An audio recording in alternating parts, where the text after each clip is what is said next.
Shalom, selamat pagi Bapak Ibu Saudara yang dikasihi Tuhan. Sidang Jemaat GSJA Peniel Surabaya dan GSJA Cabang Anugerah Kemendung bertemu kembali dalam program Mimbar Gemar Online pada hari ini, Jumat tanggal 18 November 2022. Saya mendapat berkat dari pembacaan firman Tuhan pada hari ini dalam Kitab Hakim-Hakim pasal 7. Kitab Hakim-Hakim pasal 7 dengan judul perikop Gideon mengalahkan musuh. Gideon mengusir musuh. Tetapi saya akan memberi judul yaitu cara Tuhan di luar nalar manusia. Bapak Ibu Saudara yang dikasihi Tuhan, Gideon adalah salah satu hakim yang dipilih oleh Tuhan untuk memimpin umat Israel, untuk membebaskan umat Israel dari cengkeraman musuh-musuhnya. Itu kita dapat membacanya dari Hakim-Hakim pasal 6 ayat 11 sampai yang ke-16. Dalam pembacaan pagi ini pada pasal 7 ayat yang ke-1 mengatakan, adapun Yerubbaal, itulah Gideon, bangun pagi-pagi dengan segala rakyat yang bersama-sama dengan dia, lalu mereka berkemah dekat mata air Harod. Perkemahan orang Midian itu ada di sebelah utaranya, dekat Bukit More di lembah. Gideon membawa segala rakyat, artinya mereka dalam jumlah yang sangat banyak. Bapak Ibu Saudara yang dikasihi Tuhan, apa yang Tuhan katakan dengan dibawanya umat Israel yang begitu banyak oleh Gideon untuk memerangi bangsa Midian dan Amalek? Tuhan mengatakan terlalu banyak rakyat yang bersama-sama dengan engkau. Katakan kepada rakyat itu, siapa yang takut dan gentar, biarlah ia pulang. 22.000 orang pulang, tinggal 10.000 orang. Itu pada pembacaan Hakim-Hakim pasal 7 ayat yang ketiga. Tuhan mengatakan lagi, masih terlalu banyak. Suruhlah mereka turun minum air, maka aku akan menyaring mereka bagimu di sana. Siapa yang kufirmankan kepadamu, inilah yang akan pergi bersama-sama dengan engkau, dialah yang akan pergi. Tetapi barang siapa yang kufirmankan kepadamu, inilah yang tidak akan pergi, dialah yang tidak akan pergi. Pada ayat yang keempat. Mari kita akan membaca pada ayat yang kelima sampai yang keenam. Demikian bunyinya. Lalu Gideon menyuruh rakyat itu turun minum air dan berfirmanlah Tuhan kepadanya, barang siapa yang menghirup air dengan lidahnya seperti anjing menjilat, haruslah kau kumpulkan tersendiri. Demikian juga semua orang yang berlutut untuk minum. Ayat yang keenam, jumlah orang yang menghirup dengan membawa tangannya ke mulutnya ada 300 orang. Tetapi yang lain dari rakyat itu semuanya berlutut minum air. Pada ayat yang kelima sampai yang keenam ini, saya boleh melihat bahwa di situ cara Tuhan memilih orang-orang yang dikehendakinya untuk menjadi rekan sekerjanya atau menjadi alatnya. Kita akan membaca lagi, saya akan membacakan dengan cepat pada ayat yang ke-9 sampai 15. Pada Hakim-Hakim 7 ayat 9 sampai 15.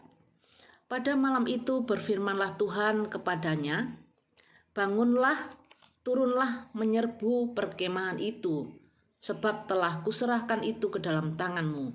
Tetapi jika engkau takut untuk turun menyerbu, turunlah bersama dengan pura bujangmu ke perkemahan itu. Maka kau dengarlah apa yang mereka katakan. Kemudian engkau akan mendapat keberanian untuk turun menyerbu perkemahan itu. Lalu turunlah ia bersama dengan pura bujangnya itu sampai kepada penjagaan terdepan laskar di perkemahan itu. Adapun orang Median dan orang Amalek dan semua orang dari sebelah timur itu bergelimpangan di lembah itu seperti belalang banyaknya, dan unta mereka tidak terhitung seperti pasir di tepi laut banyaknya. Ketika Gideon sampai ke situ, kebetulan ada seorang menceritakan mimpinya kepada temannya. Katanya, "Aku bermimpi, tampak sekeping roti jelai terguling masuk ke perkemahan orang Midian. Setelah sampai kemari ke kemah ini, dilanggarnyalah kemah ini sehingga roboh dan dibongkar bangkirkannya. Demikianlah kemah ini habis runtuh." Lalu temannya menjawab, "Ini tidak lain dari pedang Gideon bin Yoas, orang Israel itu. Allah telah menyerahkan orang Midian dan seluruh perkemahan ini ke dalam tangannya." Ayat 15, segera sesudah Gideon mendengar mimpi itu diceritakan dengan maknanya, sujudlah ia menyembah. Kemudian pulanglah ia ke perkemahan orang Israel, lalu berkata, "Bangunlah, sebab Tuhan telah menyerahkan perkemahan orang Midian ke dalam tanganmu." Pada ayat yang ke-9 sampai 15 ini, saya melihat ada cara Tuhan memotivasi Gideon supaya mendapat kekuatan dan keberanian. Dan melalui semuanya itu, Gideon percaya kepada kuasa Tuhan yang akan menyertainya. Ayat yang ke-16 sampai 17. Sesudah itu dibaginyalah ke-300 orang itu dalam 3 pasukan, dan ke tangan mereka semuanya diberikannya sangkakala dan buyung kosong dengan suluh di dalam buyung itu. Dan berkatalah ia kepada mereka, "Perhatikanlah aku dan lakukanlah seperti yang kulakukan.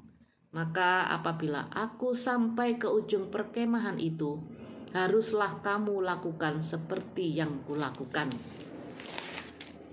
Pada ayat yang ke-16 sampai yang ke-17, ada cara Tuhan untuk mempersenjatai Gideon dan ke-300 orang yang dipilihnya untuk mengalahkan orang Midian dan Amalek dengan sangkakala dan buyung kosong, dengan suluh di dalamnya, bukan dengan pedang dan lembing. Gideon tidak protes dengan cara Tuhan mempersenjatai mereka, tetapi ia taat melakukan apa yang Tuhan katakan. Bapak, Ibu, Saudara yang dikasihi Tuhan, berdasarkan pembacaan pagi hari ini, kita melihat cara Tuhan bekerja pada setiap orang percaya untuk dijadikan rekan sekerjanya. Yang pertama, cara Tuhan memilih orang percaya atau memilih kita untuk dijadikan rekan kerjanya. Bermacam cara Tuhan memanggil dan memilih kita. Oleh sebab itu, kita jangan ragu. Marilah dengan kesungguhan hati kita katakan, "Ya Tuhan, aku siap." Cara yang kedua, yaitu cara Tuhan memotivasi kita untuk mendapat kekuatan dan keberanian. Seperti Gideon yang percaya bahwa Tuhan pasti menyertai.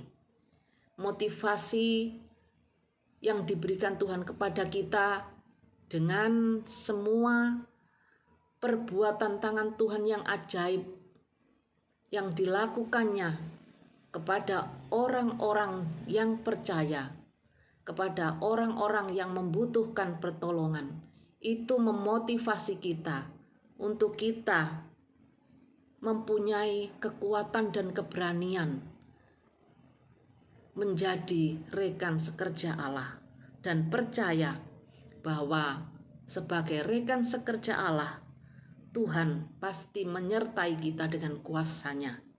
Yang ketiga, cara Tuhan melengkapi kita untuk menjadi rekan sekerjanya. Kalau Tuhan sudah memilih kita, Tuhan pasti melengkapi kita dengan Roh Kudus-Nya yang memampukan kita melakukan tugas sebagai rekan sekerja Allah. Bapak Ibu yang dikasihi Tuhan, Tuhan mempunyai banyak cara untuk menjadikan kita rekan sekerjanya. Dan cara Tuhan itu di luar akal pikiran manusia. Cara Tuhan itu di luar nalar manusia. Oleh sebab itu, jangan kita protes dengan cara Tuhan yang tidak masuk akal. Tetapi marilah dengan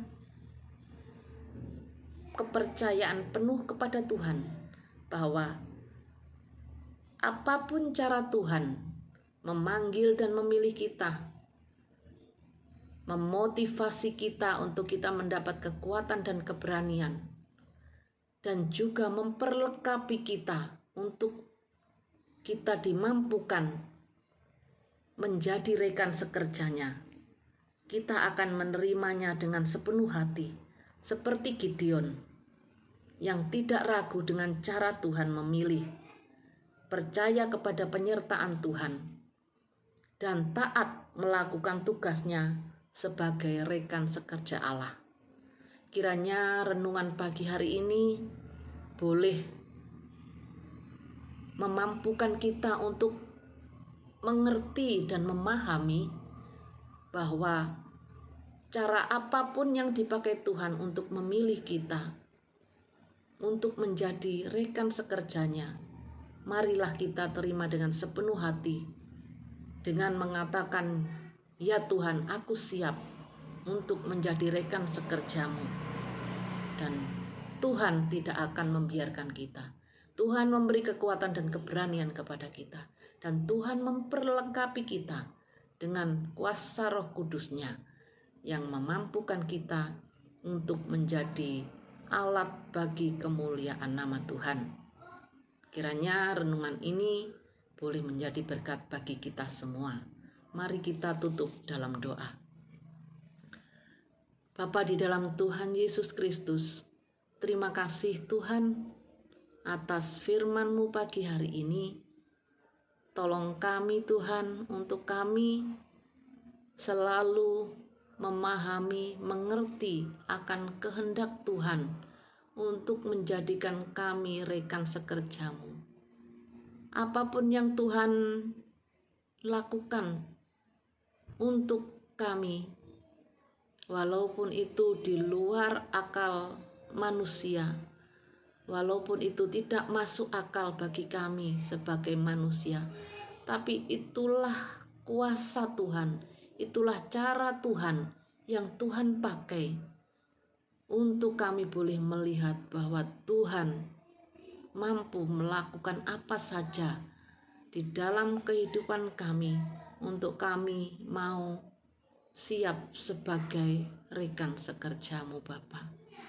Terima kasih ya Tuhan Yesus, tolong kami, beri kami kekuatan, beri kami iman yang teguh, perlengkapi kami dengan kuasa dari surga, dengan kuasa dari Roh Kudus, sehingga kami dimampukan untuk menjadi alat-Mu, untuk membawa kemuliaan bagi nama Tuhan. Kami menyerahkan kegiatan dan aktivitas kami sepanjang hari ini, supaya kami boleh dituntun dengan firman-Mu, dan kami boleh melakukan firman-Mu dengan penuh sukacita di dalam kehidupan kami. Terima kasih Bapa atas berkat penyertaan-Mu bagi kami. Di dalam nama Tuhan Yesus Kristus, Tuhan yang ajaib, Tuhan yang Maha Kuasa, kami sudah berdoa dan mengucap syukur. Haleluya. Amin. Selamat pagi, selamat beraktivitas, salam bergemar.